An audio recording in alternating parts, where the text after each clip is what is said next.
Okay, we need to talk about something that's hitting our well-being and our wallets. Hard. It's about mental health, yeah, but it's also about an economic number so big honestly, it's hard to wrap your head around. So in this explainer, we're going to deconstruct the staggering cost of mental health inequity right here in the US, and more importantly, look at the real, innovative solutions being built to fix a system that, let's face it, is fundamentally broken.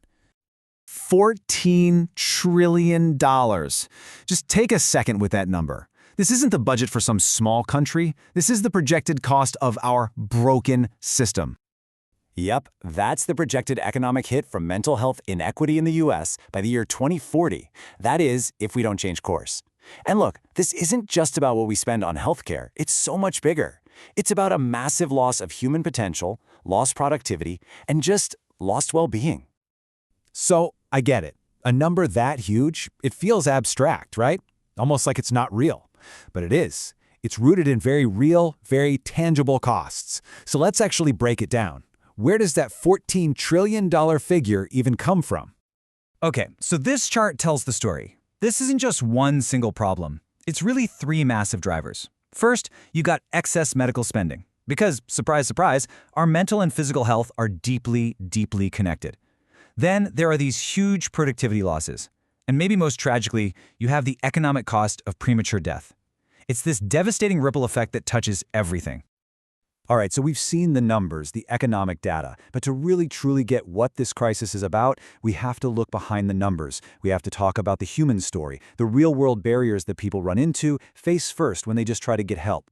And this table, wow, it really cuts right to the heart of the inequity problem.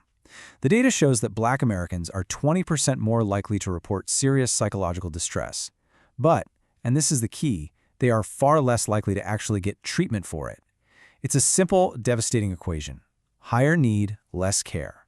And that gap, that's where this crisis lives and grows. And it's not just about getting in the door. This quote highlights another massive barrier. Even when someone does get access to care, the care itself can be completely off the mark. This so-called colorblind approach, it can make patients feel totally dismissed because it ignores the very real impact of things like systemic racism and social factors on their mental health. It's a complete failure of what we call cultural competence. And you want to know one of the key reasons for that failure in cultural competence? 2%. That's it. Just 2% of American Psychological Association members are African American. When the people providing the care don't reflect the communities they're supposed to be serving, you end up with a massive systemic blind spot. And you know, it's not just about the system itself. There's another barrier, one that's much more personal: stigma. The fear of being judged as weak or crazy. That can be such a powerful deterrent, especially in communities where talking openly about mental health just isn't done. It's like this invisible wall that stops people before they even think about asking for help. Okay, so we've laid out the problem pretty clearly. Now, let's talk about the solution. Because there is one. But it's going to require a revolutionary shift in how we deliver care. A move towards what's being called the integration revolution. You know, it seems like such a simple, common sense idea, right? Your family doctor notices you're showing signs of depression and they just give you a referral to a therapist. I mean, that's what we've been doing for decades. So why doesn't it work? Because, and this is wild, it has about a 90% failure rate. Yeah, studies show that as few as 10%, just 1 in 10, of patients who get a referral from their primary care doctor actually follow through. Just handing someone a phone number and sending them on their way, it just doesn't work, period. So the answer is to stop sending people away and instead bring the care directly to them. And that is the core idea of integrated care. It's about tearing down that artificial wall between mental and physical health and finally treating the whole person, all in one place. And what's cool is that this revolution actually works in two directions. You have the PCBH model, which brings behavioral health experts into the primary care clinics, but then you have reverse integration, which does the exact opposite. It puts medical doctors into behavioral health settings. The direction might be different, but the goal is always the same. Treat the whole person right there, all in one place.